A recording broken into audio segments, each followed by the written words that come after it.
Okay, to start, I need to read Hebrews 4:12 to 13 that says in Cebuano, kaya ang pulong sa Diyos buhi o nagalihok ng gamhanan, labi pang mahayit kaysa espada na sula, o mudulot nga to sa kitagbuan sa kalag ng Espiritu, sa mga lutahan at sa mga kauyukan, o mutugkad sa mga hunahuna o katuyuan sa kasing-kasing. O sa pananaw sa Diyos, walay binuhat nga natago, hinunuha ang tanang butang, binuksan o dayag sa mga mata niya, kang kinsa magahatag raon niya kita husay. Mag-aamputa ang hagiwan na tanan sa kitindog. Our gracious Heavenly Father, we bow down before you this morning because you are worthy to be honored. You are worthy for your people to give glorification to your name. And you are worthy, Heavenly Father, to be worshipped. And that is the reason why we are here, gathered together to worship you in spirit and in truth. We pray that you will be with us as we study your word, because as we study your word,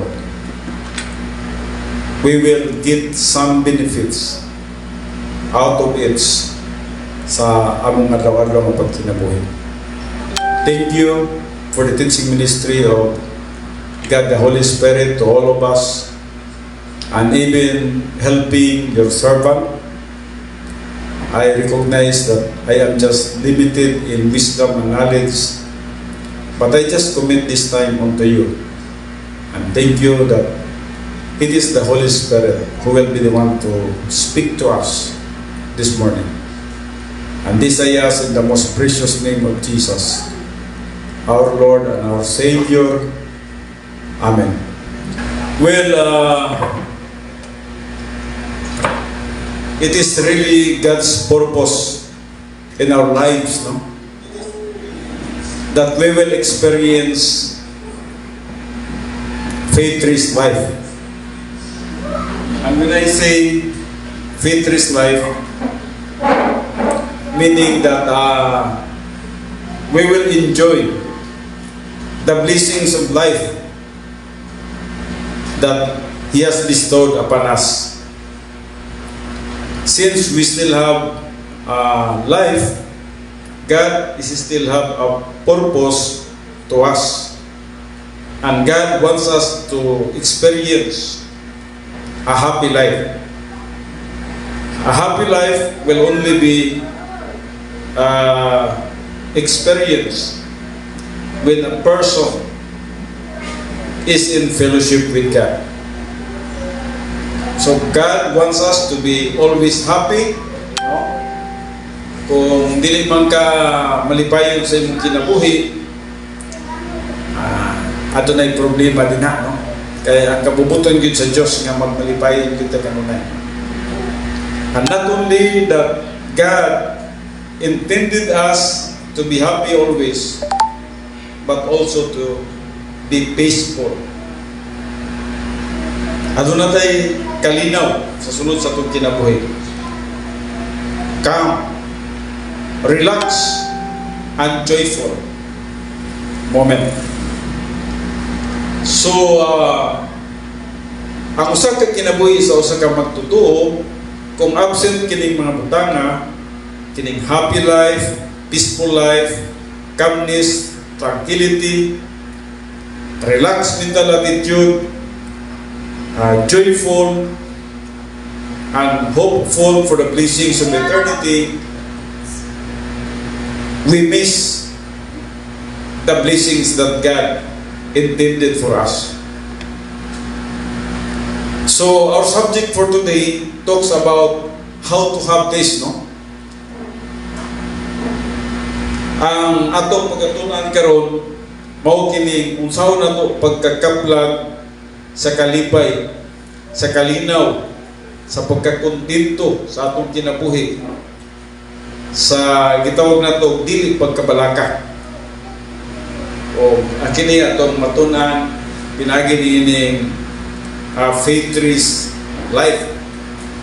Doon ay mga prinsipyo dili sa gitawag natong faith-rich life. There are principles in the Word of God about faith-rich life. There are mechanics, and there is also a history about sa mga katawhan kaniadto nga nganong nga wala sila nakaangkon og faith-rich life. Nganong dili sila happy, no? Nganong dili sila contented. Nganong sige sila bagulpol, sige sila bagulpot. Nganong wala sila maka-experience sa faith-rich life. So we have that history. And the history of the Jewish people sa dihang nag-depart sila from Egypt ngadto sa land of promise. Nga wala sila contentment o pagsalig sa pagkagamahanan sa Diyos. The Meribah incident. But we will just focus now with the study of the characteristics of diligence and the characteristics of knowing the Word of God. Dili ta mag-focus.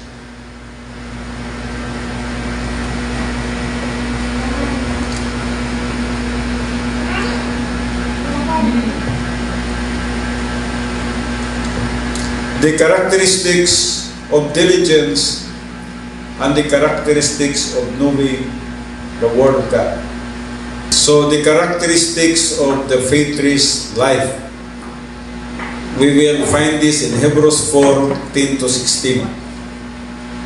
So I just do hope that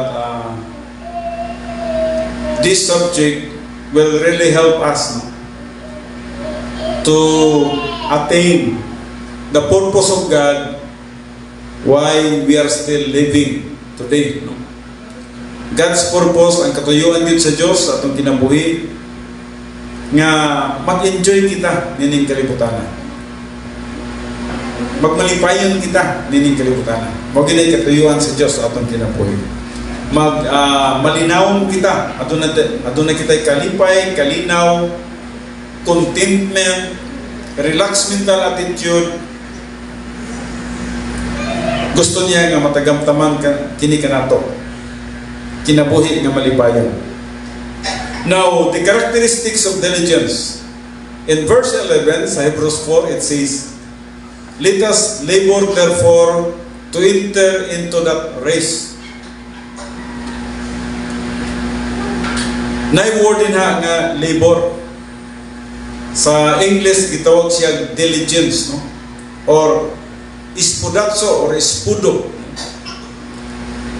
Buti pasabot nga ang matag usaw ta ka magtotoo dapat tinguhaon niya, paningkamutan niya nga makabaton siya niya na kahita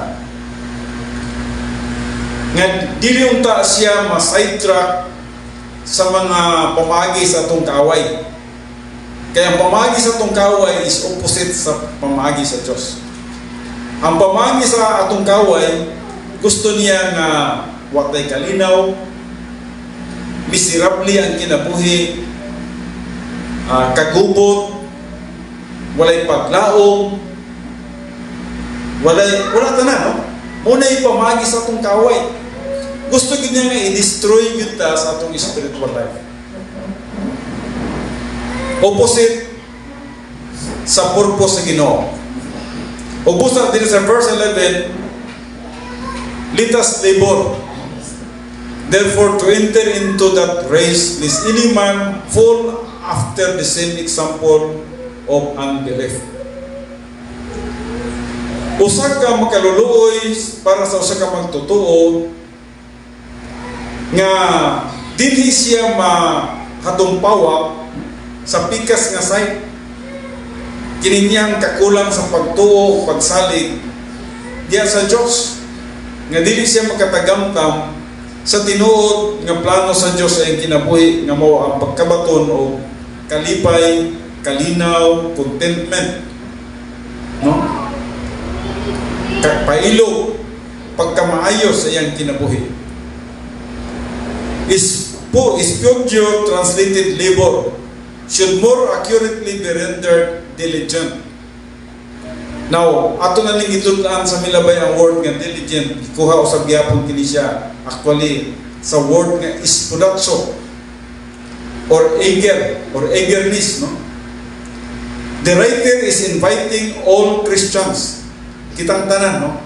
The writer of Hebrews inviting all Christians to join him not in works but in diligence and eagerness to enter the faithless life. Gihagita, kitang tanan nga mga magtotoo nini. Ngayon ta, makatagamtam kita nini faithless life. Naon sa din faithless, no? Dili lang yung ning tuo, kundi ning tuo nga may kamahulayan. Now, sa diyan na doon na kay pagtuo, na kay kapahulayan, that means nga, sa sunod sa imong kinabuhi, happy ka, peaceful ka, malipayon ka, kontento ka, samtang nagapangalagad sa atong buhit na Diyos. That is what God's purpose for our life. Kung ang atong kinabuhi man lang, wala makatagamtam nini, that means we miss the plan of God and the purpose of God for our life. Wala na ito nakuha ang katuyuan sa Diyos o ngano nga buhi patanin ng kalibutanan. Just remember that God wants us to experience faithless life. Dirinig ingon, it is just as if the writer has said, I have entered this faithless life. I find it wonderful beyond description. Come on in, the waters find. Ang usa ka writer nagasulat niini sa dihang nagasulat siya sa book of Hebrews sa katuyuan nga there is a living water. Adunay buhi nga tubig nga nagadagayday sa kinabuhi sa usa ka magtutuo sa dihang nasabtan niya ang pulong sa Dios o sa dihang nasabtan niya ang purpose sa Dios sa imong kinabuhi. There is no emptiness. Pag naiintinis sa atong kinabuhi, that means we miss the purpose of God. Wala na ito makuha ang plano sa Diyos sa atong kinabuhi. We must be contented all the time, moment by moment. Muna tawag Sabbath. Not Sabbath a seventh day, not Sabbath a sabbatical year, kanang gitawag nila yung Kippur. But a moment by moment Sabbath. Every moment in your life, there must have a genuine joy, peace, and happiness inside you. Calmness, tranquility. So the word diligence also implies a mental attitude. We should have a mental attitude of eagerness to enter into this race. Dapat ang atong panghuna-huna mo'y pangandoy unta. Nagapangandoy unta kita nga maka-experience kita nini nga kinabuhi. Pero most of the time, no, malinglay kita sa atong kaway. Patingala kita nga nung muambak kita sa pikas na wak man ginuntay langit ang pikas. Sa inyong una-una, nga nung muambak man sa pikas na wak may langit ang pikas. Kanang masuko ka, wak man ay langit. Magdumot ka, wak man ay langit. Magkabalaka ka, wak man na siya langit. Pero nga nung muad tumanta dito,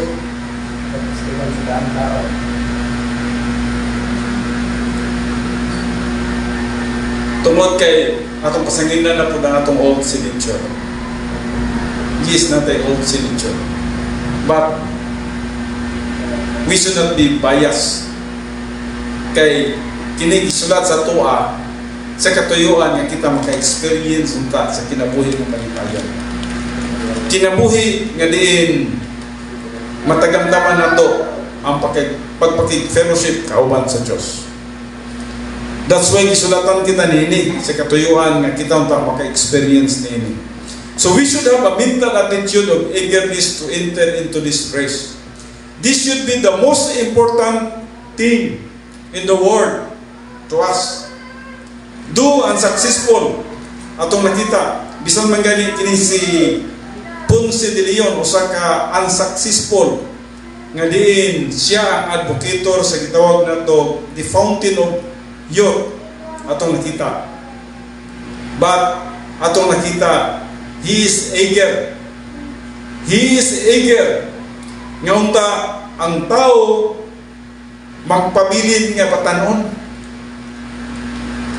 Pero isang unsawang yun nato, di yun may tabo nga magpabilin kitang bata. In fact, ako nagkalitan na ganito.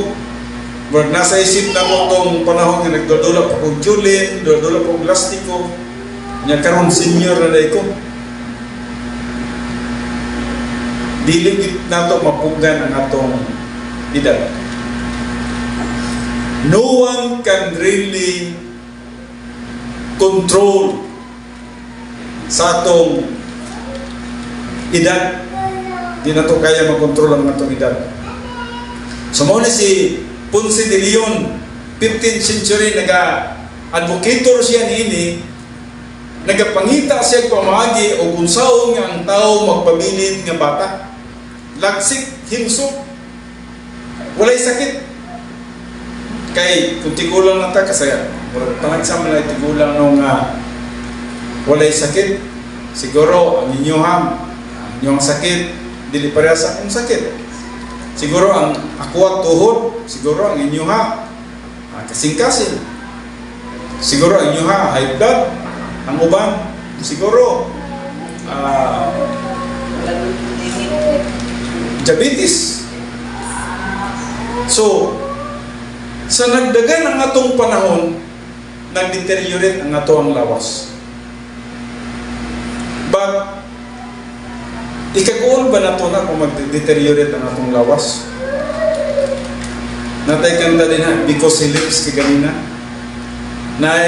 Ang third stanza din ha, naghisgot nga sadyang mabot ang kamatayon. Usa kada kong kadaugan.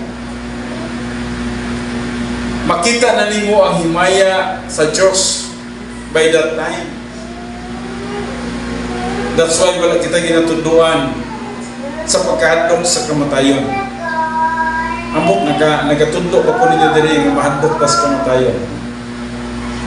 Wala ta nagatundo niyan.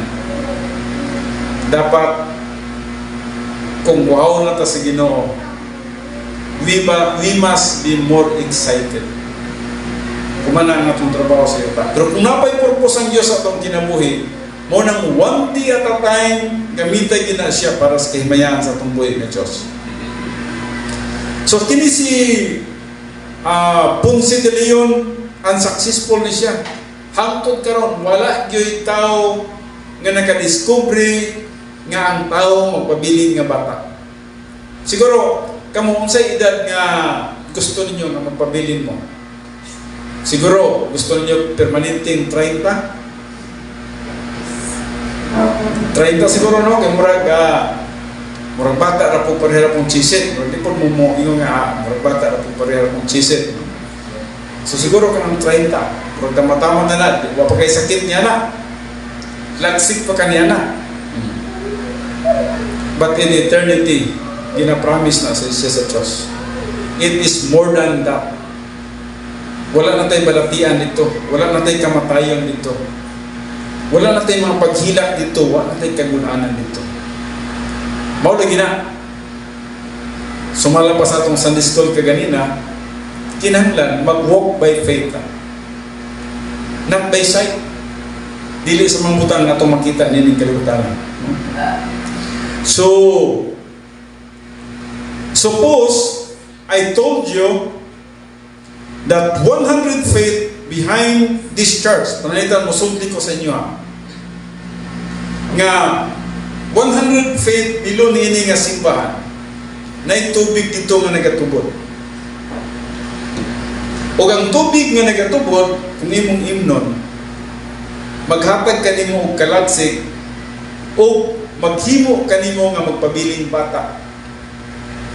Siguro maningkamot jud ka sa pagkalot niya ng tubiga o asa ng tubiga.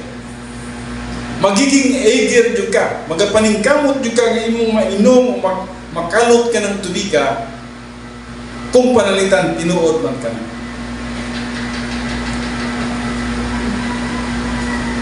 Now, kung tinuod man ka na, dili lang siguro kay kamo lang ang maningkamot sa pagkalot niya na.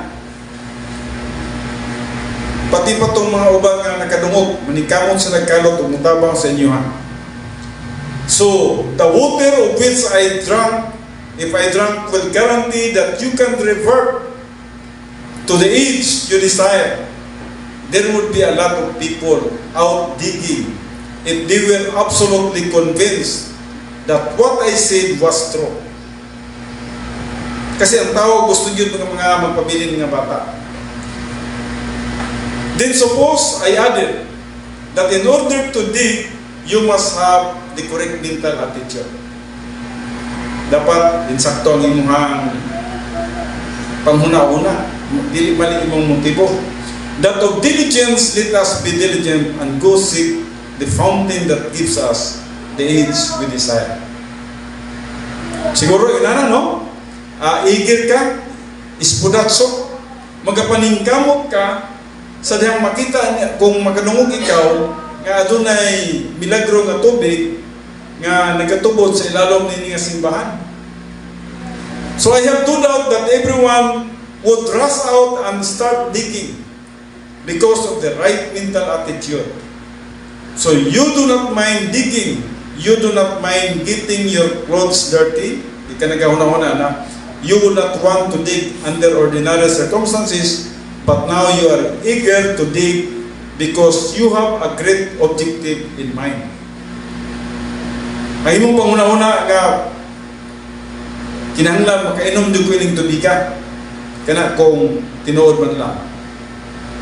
Now this is the connotation of the word diligence. Atong gina-emphasize din ang diligence. It means there is a worthy objective, the faithless life. Kung nagapaningkamot ka man niya na nga tubig nga nasa ilalom sa nini nga simbahan pananglitan, adunay mas labaw pa niya. Adunay mas labaw pa niya na nga naghatag kanimo og buhing paglaom.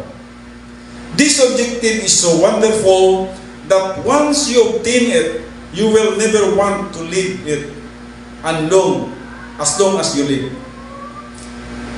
It is the race which we should be diligent to enter because it is the place of perfect happiness, adjustment, peace of mind, and blessings.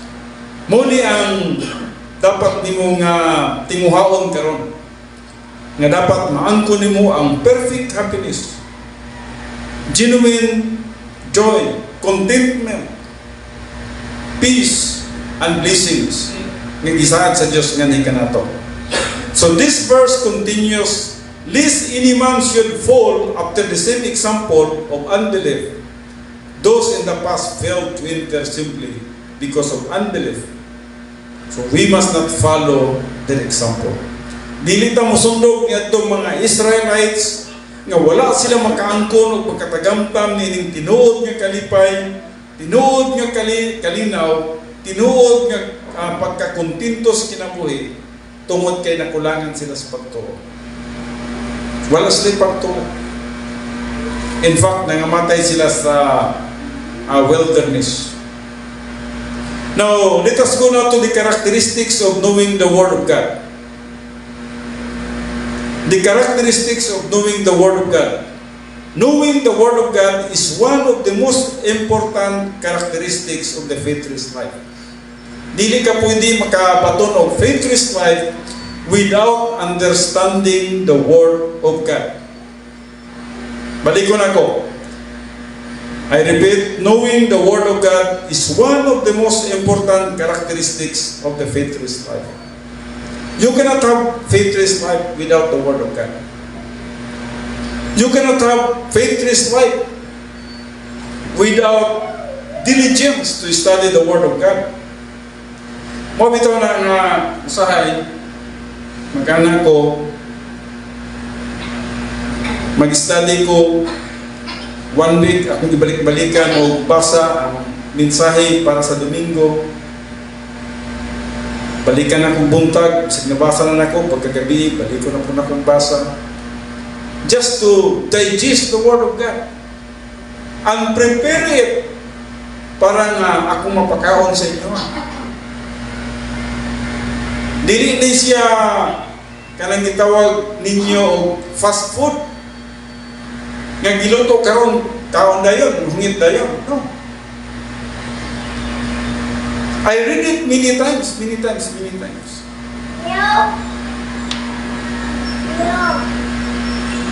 Ginabasa na ko sa daghang panahon kini siya sa katuyuan nga sa dihang magpakaon ako sa inyo ha, mapusog mo. But adunay pipila nga ginatake for granted lang ang pulong sa Diyos. Ang usa ka semana na akong pagtuon, usa ka oras lang ninyo nga pagpaminaw. Ug ang usa ka oras nga pagpaminaw, dili pa gyud diligent. Napagyoy gitawag na to dili eager, dili makugihon. But I just really praise the Lord for those who are diligent and those who are interested to study and learn the Word of God.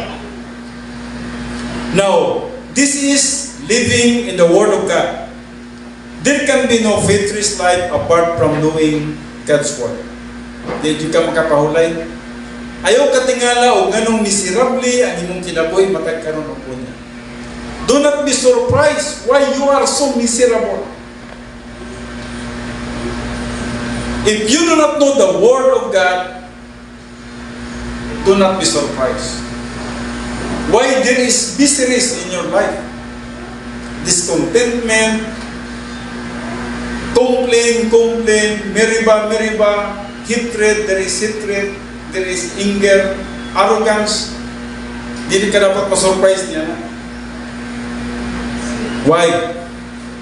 Because you lack the Word of God.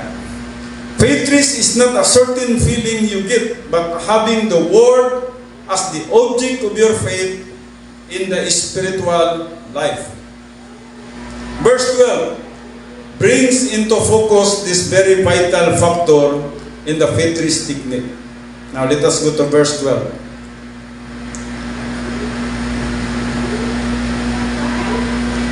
We have already seen that in order to enter into the faithless life, it must be by faith and not works. Makabatong ka o faithless life, hindi ka dapat maglihok, magsalig lang ka sa Diyos. Even as salvation is by faith and not works, sama sa salvation. Wala mo gitrabahuan, imong nadawat ang salvation, pinagi sa buhat sa Diyos. As is always the case, to believe or to have faith, it is a transitive verb. Transitive verb. It must have a subject and it must have an object. So, ang subject, pwede ikaw o aduna kay object, ang God. I believe in God. So, you is the subject and believe is a verb and your object is God. Nagatuo ka sa pagkagamhanan sa Diyos. O kung nagatuo ka sa pagkagamhanan sa Diyos, wala kay dapat kahadlukan din nga kinabuhi. In salvation, the subject of the transitive verb to believe is any member of the human race. Ang subject diri is bisang kinsa nga membro sa human race. But we do not talk about the unbelievers. We are talking about the believers. Tungkol kay ang unbelievers, Miserable gina ilang kinabuhi. Bisang pag naa sila sa mga kalipayan, miserable gina. It is full of hypocrisy and facade ang ilang kinabuhi. Well, the object of the verb is the Lord Jesus Christ, who is the Savior. Na example din ni at 16:31, believe on the Lord Jesus Christ and thou shalt be saved. You believe in Christ in one moment in time with the result that you are saved forever. So nakapahulay na ka sa imong kalag na nagkakaluwasan. But when it comes to the faith trees technique, this requires a persistent faith as persevering faith in the Word of God. Pag maghisgot ka sa kadaadlaw ni mo nga pagkinabuhi, isip mga magtutuo, dapat persistent ka sa pagtuo para nga makabaton ka sa kalipay.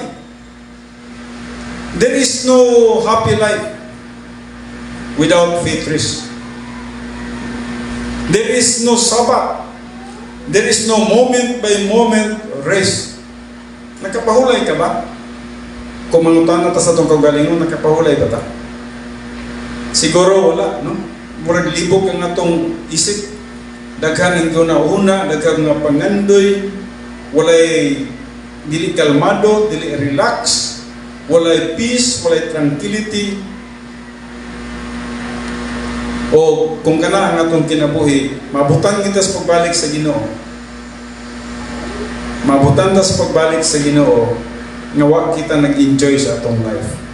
Not only that we are not enjoying our life, we miss the opportunity in enjoying serving the Lord. So the believer must consistently believe the Word.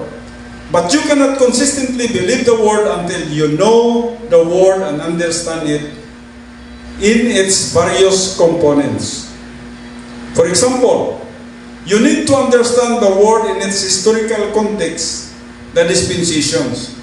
You need to see it from the viewpoint of doctrine. And the promises, all of these things that are found in God's Word must become the objects of your faith. So dapat na kay Word of God nga imong nasabtan, nga imong ginatuuhan o imong ginasaligan. Kasi sa atong pagkinabuhi, matag karon og unya, ang object na to mo na ang Word of God. Naluwas naman ta. So our object is the Word of God. And we need to trust the Word of God because God is truth. Ang last niyang characteristics unsa gani, number 10, God is truth. Kamatuoran siya, di siya pwedeng mamakak. Tumano niya ang iyang mga saad. For the Word of God is quick and powerful and sharper than any two-edged sword, piercing even to the dividing asunder of soul and spirit and of the joints and marrow, and is a discerner of the thoughts and intents of the heart. Now, there are 5 characteristics of God's Word in this verse. Adunay 5 ka-characteristics din nga atong dapat masabtan. Number 1, the first word of God is quick or alive. The Greek word zone is a present participle. Now, atong tunan ka dyan, kung anong itawag ni siya present participle. Present participle, which means it is always alive. Present. Pag mo yung present, karon. Always. No? Always. O ang word participle means alive. Always alive. Pag mubasa ka sa pulong sa Diyos, kung nagtinarong ka pagbasa sa pulong sa Diyos, pagbasa ni mo niya na alive gid siya. Mutulisok gid siya sa imong kinabuhi. Or living. It should be translated, the Word of God is constantly alive or constantly living. If you want to know what life is, you have to go to the Word of God. If you want to understand what true living is, if you want to get the most out of life, and if you want to live according to the truth, then you must have the Scripture as your guide. The Word of God is living. It is the secret to life in time as well as in eternity. You need the Word of God. That's why the psalmist says, Your word, O Lord, I have hid in my heart, so that I will not depart from thee. The second descriptive phrases for the Bible is the word powerful. Not only that the Word of God is quick and alive, but also powerful. The Word of God is also powerful. The Word of God is habitually living and powerful. Now, powerful here is the adjective. Napunod tag adjective. Pag noun gani, pag i-modify gani ang verb, that's adjective. So, adjective na po siya din. The Word of God is powerful. The adjective used for powerful is the Greek word energis, meaning active or operationally powerful. Do you believe? Nagatuo ba tayo na ang pulong sa Diyos powerful? Very powerful. The efficacious power to live the spiritual life.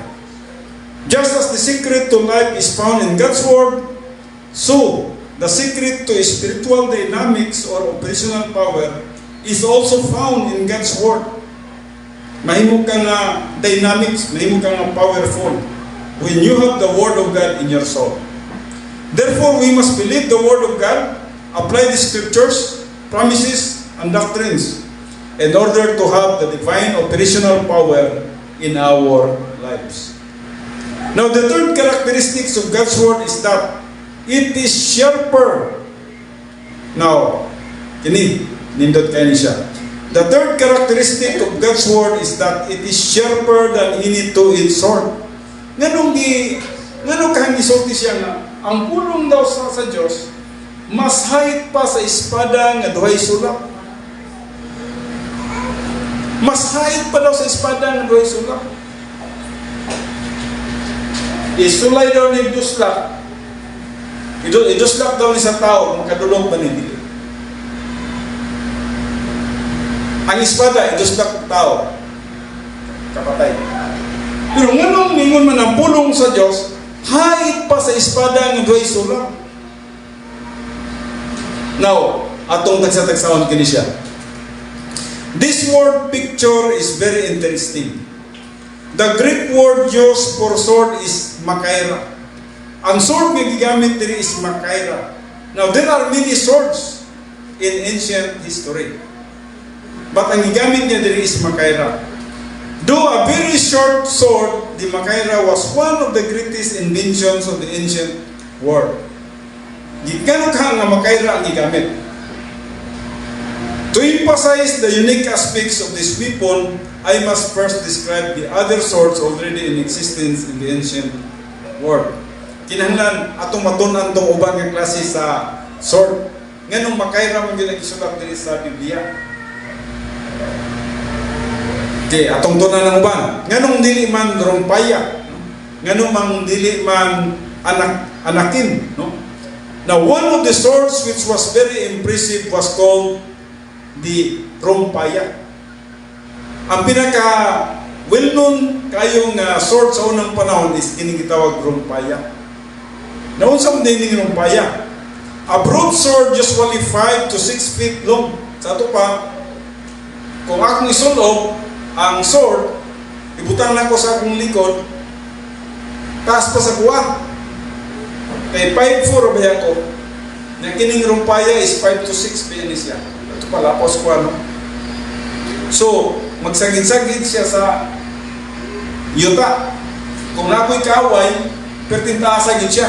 Pero ang panguna-una sa mga tao sa unang panahon, nga mas advantage kay taas, pero dili makaduod ang kalaban. No?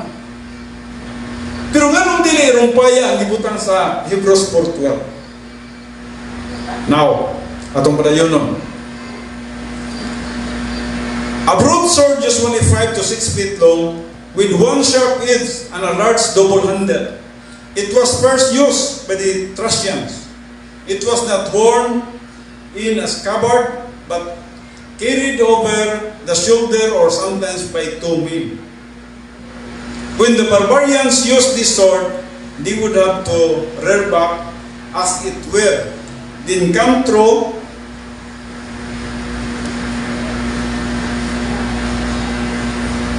hindi ako makita ang mouse. Then come through with one mighty swing to the right or left. This always left the swordsman off balance and vulnerable to counterattack. So mo din yung disadvantage ni Rompaya. Kay pag punang ni mo inis kalaban, pag di ka makaigo, magpagkatras ka, mula yung bisa sa likod, madasmagan ka sa kalaban, ma-out balance pa ka. Yes, taas niya tinuod. Advantage siya nga ang kalaban imong maigo. Pero ato na siya problema. Another sword in the ancient world is sipos, which featured only a sharp point, ang iyang atubangan, hait. The edges were useless in fighting. The only way the enemy could be defeated with the sipos was when one straight forward thrust. So ang kining sipos, pangduslak lang gini siya. Kaya ang atubangan naman mo hait, ana lang. So wag yapon siya kapuslanan sa panggubatan.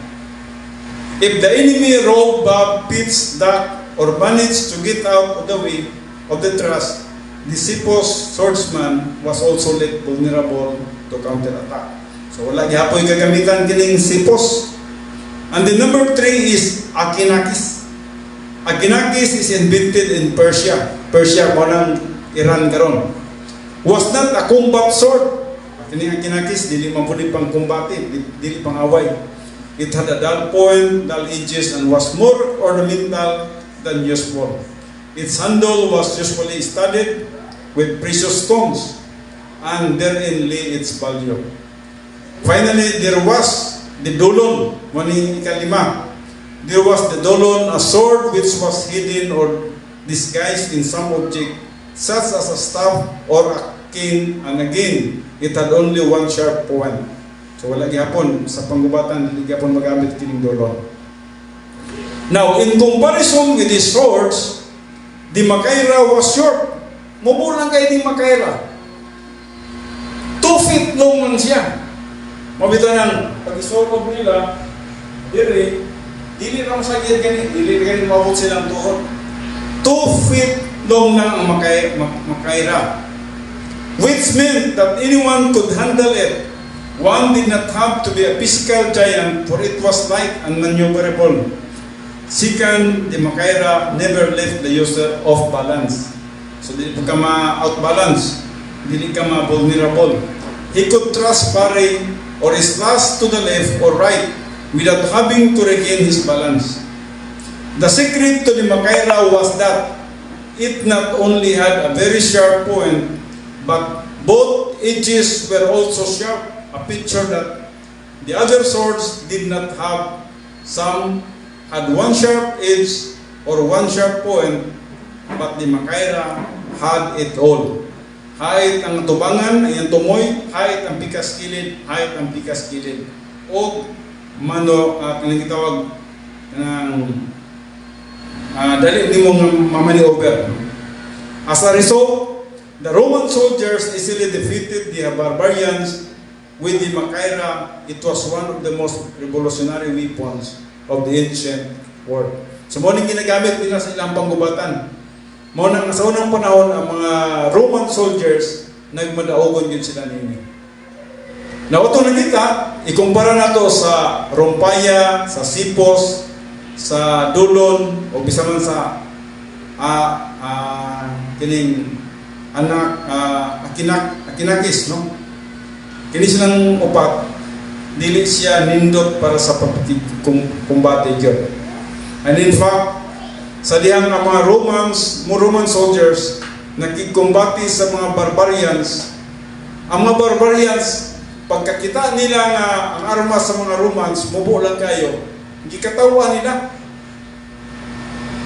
Pero ang mga Romans, kay expert na sila sa panggubatan, nagkaibalo na sila na dali lang kayo mapildi ang nagbitbit o mga Rompaya. Ang mga Romans po, nagkatawa po sila sa mga barbarians. O tinuod yun, ang Romans, dugay din nilang gihawakan. Gikan pa sa, diri palapit sa mga 5th century BC, hantod nga may abot po sa 5th century AD. Sila ang nagdumala, no, sa kalibutan. Wala pang Amerika niya ng time. Layo pa kayo ng Amerika.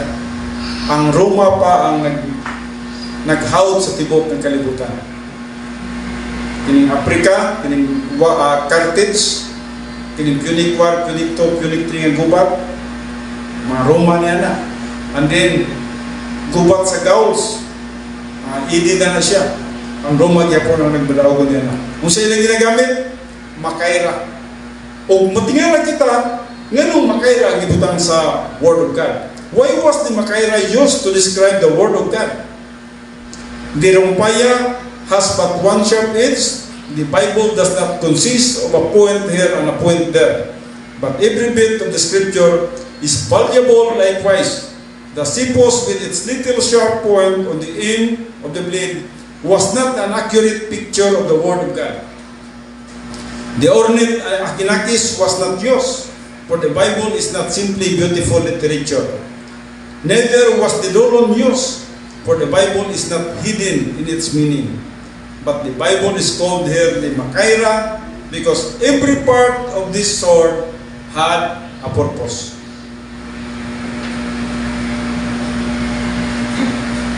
Now, every jot, the title of God's Word is valuable and important.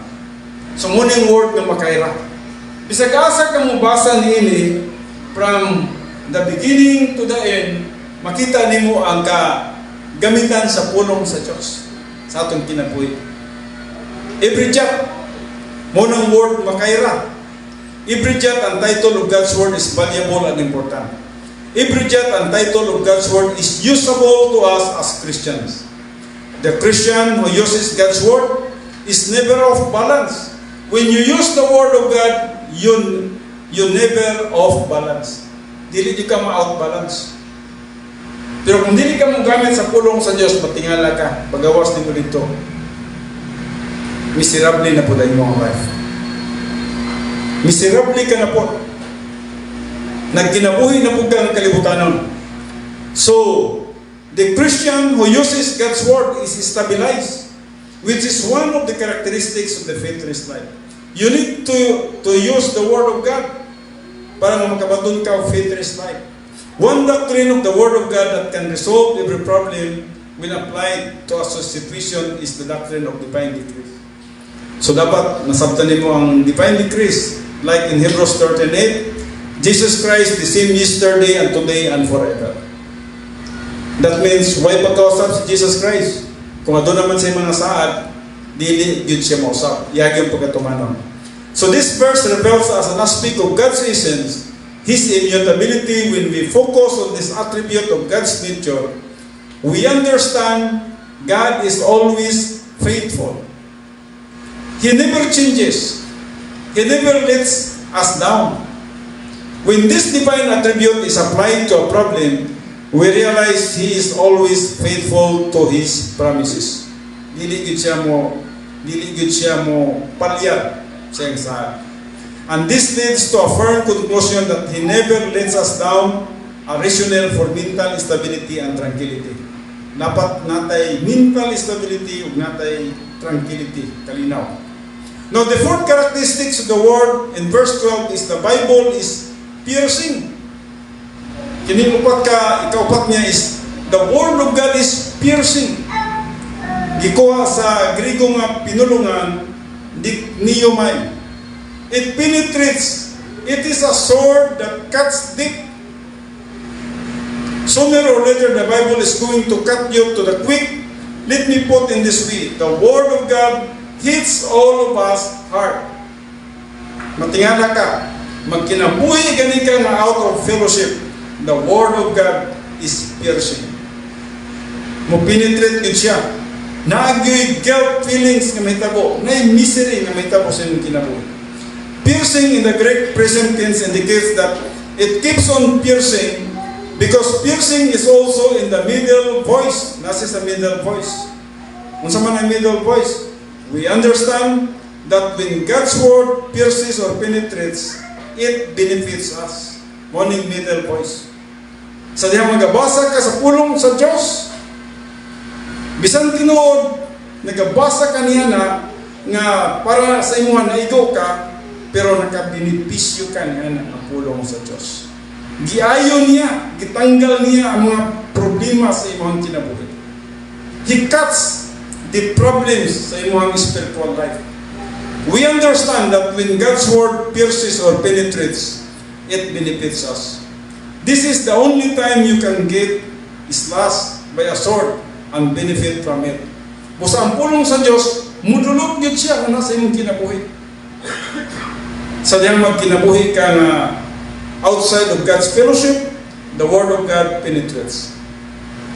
The Word penetrates into the immaterial part of man. Bisan man sa immaterial part of man, sa maning immaterial part of man, the soul and the spirit. Nga dili maigo sa sword, sa kanang gitawag na to atong sundang na lang, parang pinakadali. Pero ang pulong sa Diyos mo penetrate siya bisan na sa imong soul and spirit. The Bible is the only book that recognizes that the material part of regenerate man has two parts, a soul and human spirit. The Bible continually penetrates into the immaterial part of man. Kung mo na matingala ka, mayroon na konsensya man ko. Tungkol kayo kung nakasabot ka sa pulong sa Diyos, ang pulong sa Diyos nag-penetrate bisan man sa inner part of man. So you could not do it. Kining, go out and stab a soul, you could not do that. Dili nimo pwede nga madunggab ang soul and spirit. So dili nimo maigo. Where is it? Where do you start? Would you stab the brain or the throat? Where is the soul? You cannot stab the soul. In some part of the torso, we don't know where it is, but it is there. Nara siya sa sunod sa imong kinabuhi, pero dili siya maigo. Dili maigo ang soul and spirit. It is impossible for any sword or bullet or anything else to penetrate the material part of man. Even if you should riddle the body with machine gun bullets. Bisang pagamitan ni mo machine gun, dili gyud mo maigo ang soul. Dili mo maigo ang soul. You could never touch the soul.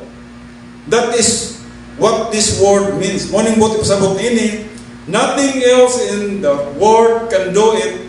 Only the word of God can pierce the soul and the spirit. Wala gila ay makaigo sa atong soul at spirit. Ang word of God lang siya. Do you ever think about using the word of God? Are there people who in some way disturb you, people who upset you, or someone who has it in for you? If you use God's word, it can change your attitude. Bisang pag mga badlungon ng mga tao palibot di mo, the word of God can change your attitude. It penetrates your soul, changes your life, and provides peace and calm. Nagyapon kay kalinaw. Nagyapon kay kalipay, bisan nagkatubang ka sa mga badlungon ng mga tao. The next priest suggests a medical analogy piercing even to the dividing asunder of soul and spirit. Kung mag-atutag mga medical, pag muingon ginitag na ay sakit sa atong lawas, kung silang buhaton, operahan man kita, samaran nila, kay kuhaon nila itong sakit na to, kung bukol mo to, tanggalon nilang bukol sa sulod. Kinahanglan, ikat dito nila, putlon to nila. So, the same principles, a surgeon with an understanding of physiology can take a knife or a surgical instrument and make an incision successfully in order to help a patient. So, samaran gina nila o ilang kuhaon itong mga sakit sa sulod, mga bukol. So, just as cutting is necessary to perform a successful operation, so the Bible makes an incision in order to heal the soul and the spirit. Kung may problema ang inyong kalag, may problema ang inyong espiritu, kung ang imong kalag o ang espiritu wala masanong sa kabubuton sa Dios. The Holy Spirit nag-insist siya, no? Iyang ikat sudlo niya bisan man ang imong soul and spirit.